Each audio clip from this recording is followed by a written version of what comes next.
Hello everyone, welcome back to our channel. Good morning, good afternoon, good evening. I greet you all according to your time and locations you'll be meeting this video.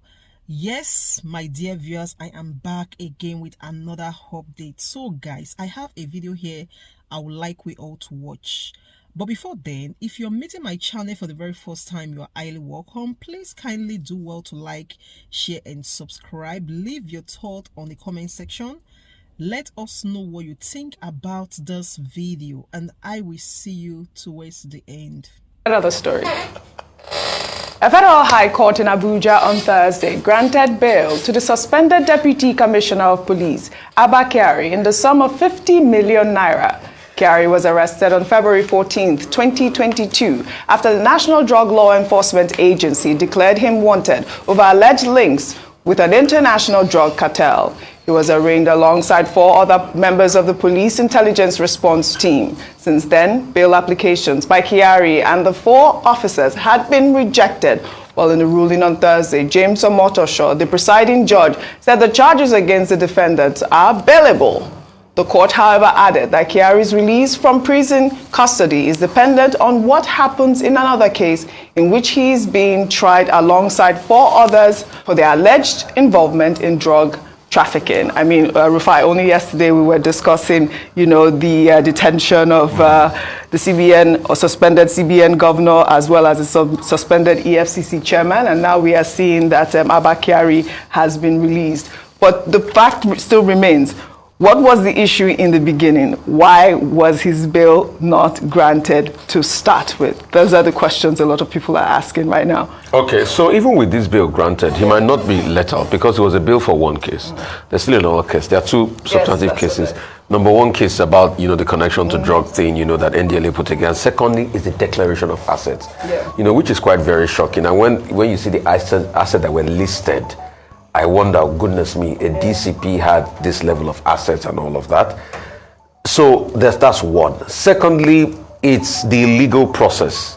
I mean, somebody pointed out something to me this morning, and he said, Rufai, do you know that the entire Ekweremadu case, took 9 months from arrest to prosecution in the UK? But guess what? This Abba Kyari case has gone on over 18 months. And nothing has been done as regards this Abba Kyari case. So it shows that our legal system grinds very slowly.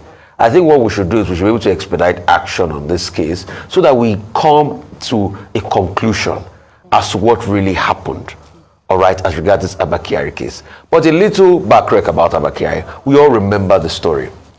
Yes. And this is a grace to grass stories. This is a man that was given a standing ovation in our National Assembly for his contributions to the nation. This was a super cop.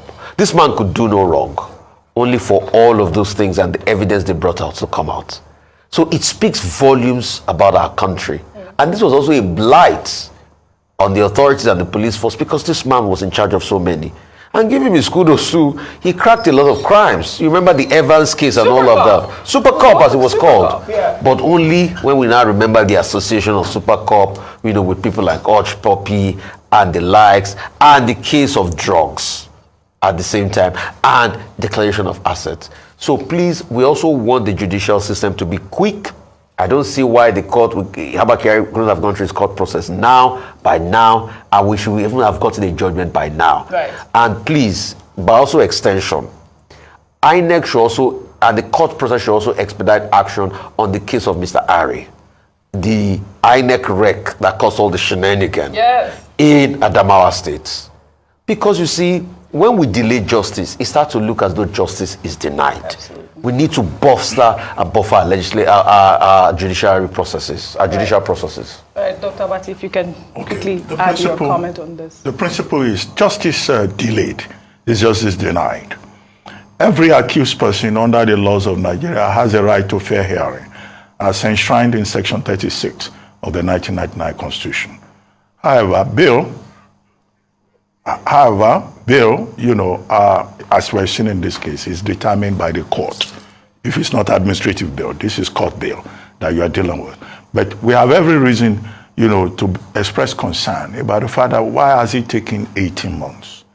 Now, one of the issues here was that when his counsel first applied for bail, the argument, the counter-argument, was that it would be a flight risk. He was accused of being part of a drug cartel that runs from, Ethiopia, through Ethiopia, Nigeria, all the way to Brazil. Now, so that's the local case here. And the ADLA got the fiat of the Office of the Attorney General of the Federation to charge him to court, and they filed 24 charges against him. That's one. What made the matter complicated was that subsequently, the Office of the Attorney General now came and filed a case for Abba Kyari to be extradited to the United States. But Justice Nyang Ekwo said, look, this is mischievous, this is hypocritical. That the Office of the Attorney General at the time should have known that if a person is already being tried for an offense in his own country, you cannot file extradition proceedings or ask the court to grant extradition under such circumstances. And that was the Court of Justice Nyang Ekwo. What was the matter there? In the Hush Puppy case, Ramon Abbas, aka Hush Puppy, who used to be very popular with a lot of ladies in Nigeria until he ran into trouble. He used to be popular with a lot of ladies. Well, that's just an aside. A U.S. District Court indicted Abba Kyari in this particular case. So they still order that American angle to it. And then this other case that, very complicated. But yes, later the Nigerian police force, on the recommendation of the Inspector General of Police, decided to suspend him and remove him and his colleagues from that police intelligence unit, which had been a very effective, well-admired unit of the force, and for which Abba Kyari himself was very well decorated and praised. So there's that crisis also at a personal level. But the bigger loser in all of this will seem to be the Nigerian police force. That you could have officers, about 4 or 5 officers, being linked with untidy things. But in any case, until the matter is resolved by the court of law, we cannot pronounce any judgment in terms of whether the accused persons are guilty or not. As always. Well, let's take another. A federal high court in Abuja on Thursday granted bail to the suspended Deputy Commissioner of Police, Abba Kyari, in the sum of 50 million naira. Kyari was arrested on February 14, 2022, after the National Drug Law Enforcement Agency declared him wanted over alleged links with an international drug cartel. He was arraigned alongside 4 other members of the police intelligence response team. Since then, bail applications by Kyari and the 4 officers had been rejected. While in the ruling on Thursday, James Omotosho, the presiding judge, said the charges against the defendants are bailable. The court, however, added that Kyari's release from prison custody is dependent on what happens in another case in which he is being tried alongside 4 others for their alleged involvement in drug trafficking. Rufai, only yesterday we were discussing, the detention of the CBA. So guys, thank you so much for watching. What do you think about this video? Please kindly drop your thought on the comment section.